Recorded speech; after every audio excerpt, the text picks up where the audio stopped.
जब बकरी करने लगी कृष्ण नाम का जाप। जी हाँ दोस्तों, जब बकरी ने कृष्ण नाम का पत्ता खा लिया तो वो अपनी मैं की आवाज भूलकर कृष्ण नाम का जाप करने लगी। उसके जीवन में इतना बड़ा परिवर्तन आया कि वो सिर्फ कृष्ण नाम के जाप से झोपड़ी से सीधा राजमहल में आ गई। नमस्कार दोस्तों, आप सभी का एक बार फिर आपके अपने चैनल @सबका कृष्णा में हार्दिक स्वागत है। दोस्तों, ये जगत कितनी ही जीवात्माओं से भरा हुआ है और इन जीवात्माओं का उद्धार करने वाले हमारे पालनहार भगवान श्री कृष्ण हैं। जहाँ जहाँ श्री कृष्ण भगवान हो वहाँ चमत्कार न हो, ऐसा हो ही नहीं सकता। ऐसा ही चमत्कार मेरी कहानी में वर्णित है। तो चलिए दोस्तों, सुनते हैं बकरी और भगवान श्री कृष्ण का चमत्कार। किसी गांव में एक आदमी के पास बहुत सारी बकरियां थीं। वे बकरियों का दूध बेचकर ही अपना गुजारा करता था। एक दिन उसके गांव में बहुत से महात्मा आकर यज्ञ कर रहे थे। वे वृक्षों के पत्तों पर चंदन से कृष्ण कृष्ण का नाम लिखकर पूजा कर रहे थे। वे जगह गांव से बाहर थी। वह आदमी बकरियों को वहीं रोज घास चराने लेके जाता था। साधु हवन यज्ञ करके वहां से जा चुके थे, परंतु जिन पत्तों पे कृष्ण लिखा था वे वहीं पड़े रह गए। घास चरती बकरियों में से एक बकरी ने वो कृष्ण नाम रूपी पत्ते को खा लिया। जब आदमी सभी बकरियों को लेकर घर गया तो सभी बकरियां अपने बाड़े में जाकर मैं करने लगी, लेकिन वह बकरी जिसने कृष्ण नाम को अपने अंदर ले लिया था मैं की जगह कृष्ण कृष्ण करने लगी, क्योंकि जिसके अंदर कृष्ण वास करने लगे उसका मैं यानी अहम तो अपने आप ही दूर हो जाता है। जब सब बकरियां उसको कृष्ण कृष्ण कहते सुनती तो वे कहती, ये क्या कह रही हो, अपनी भाषा छोड़कर ये क्या बोले जा रही हो। मैं हमारी भाषा है, इसे ही बोलो। तो वे कहती, कृष्ण नाम रूपी पत्ता मेरे अंदर चला गया है, मेरा तो मैं भी चला गया। सभी बकरियां उसको अपनी भाषा में बहुत कुछ समझाती, परंतु वे टस से मस न हुई और कृष्ण कृष्ण रटती रही।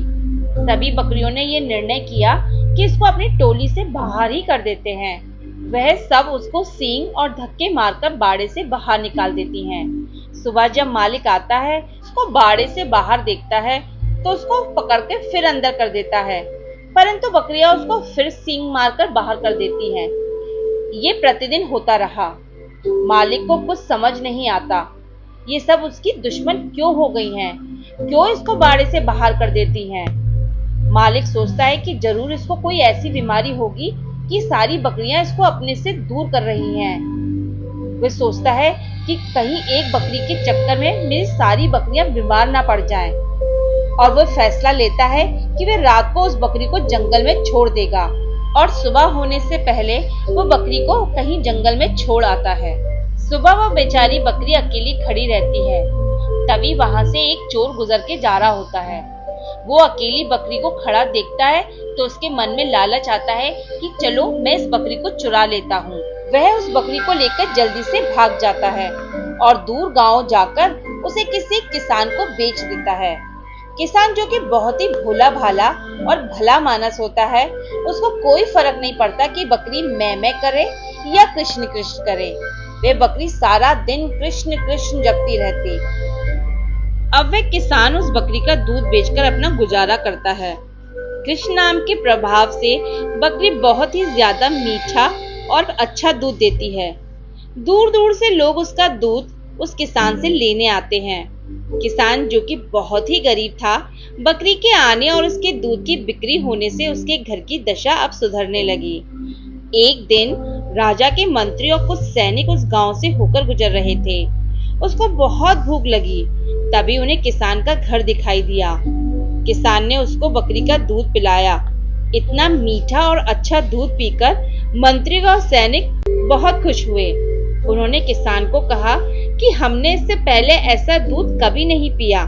किसान ने कहा, ये तो इस बकरी का दूध है जो सारा दिन कृष्ण कृष्ण करती रहती है। शायद इस कृष्ण नाम के कारण ही इसका दूध इतना मीठा और अच्छा है। मंत्री उस बकरी को देखकर और कृष्ण नाम जपते देखकर हैरान हो गए। वो किसान का धन्यवाद करके वापस नगर में राजमहल चल दिए। तभी उन दिनों राजमाता जो कि काफी बीमार थी, कई वैद्य के उपचार के बाद भी ठीक नहीं हो पा रही थी। राजवैद्य ने कहा, माताजी का स्वस्थ होना मुश्किल है, अब तो भगवान इनको बचा सकता है। राजवैद्य ने राजा से कहा कि अब आप माताजी के पास बैठकर जितना हो सके ज्यादा से ज्यादा ठाकुर जी का नाम लें। राजा तो बहुत व्यस्त रहता था, वह सारा दिन राजपाट संभाल ले या फिर माताजी के पास बैठ ले, वह उन दोनों में से कोई एक ही कार्य कर सकता था। नगर में किसी के पास भी इतना समय नहीं कि राजमाता के पास बैठकर भगवान का नाम ले सके। तभी मंत्री को वह बकरी याद आई जो कि हमेशा कृष्ण कृष्ण का जप करती रहती थी।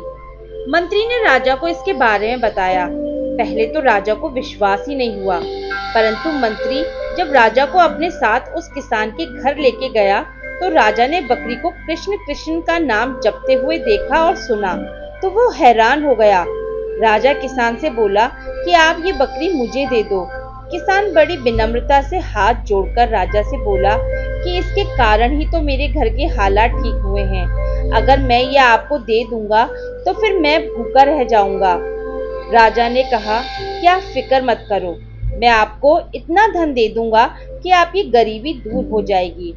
अब किसान ने खुशी खुशी बकरी को राजा को दे दी। तो बकरी राजमहल में राजमाता के पास बैठकर निरंतर कृष्ण कृष्ण का जाप करती। कृष्ण नाम के कानों में पड़ने से और बकरी का इतना मीठा और स्वच्छ दूध पीने से राजमाता की सेहत में सुधार होने लगा और धीरे धीरे वह बिल्कुल ठीक हो गई। अब तो बकरी राजमहल में राजा के पास ही रहने लगी। तभी उसकी संगत में पूरा राजमहल कृष्ण कृष्ण का जाप करने लगा। अब पूरे राजमहल और पूरे नगर में कृष्ण रूपी माहौल हो गया। एक बकरी जो कि एक पशु है, कृष्ण नाम के प्रभाव से जो सीधे राजमहल में पहुंच गई और उसकी मैं यानी अहम खत्म हो गई, तो क्या हम इंसान निरंतर कृष्ण का जाप करने से हम सब भव सागर को पार कर पाएंगे? दोस्तों, एक बार आप सभी मेरे साथ बोलिए, हरे कृष्ण कृष्ण कृष्ण हरे हरे, हरे राम राम राम हरे हरे। दोस्तों, अगर आपको मेरी ये कहानी पसंद आई हो तो प्लीज मेरे चैनल को लाइक कीजिए, शेयर कीजिए और सब्सक्राइब कीजिए। जय श्री कृष्णा।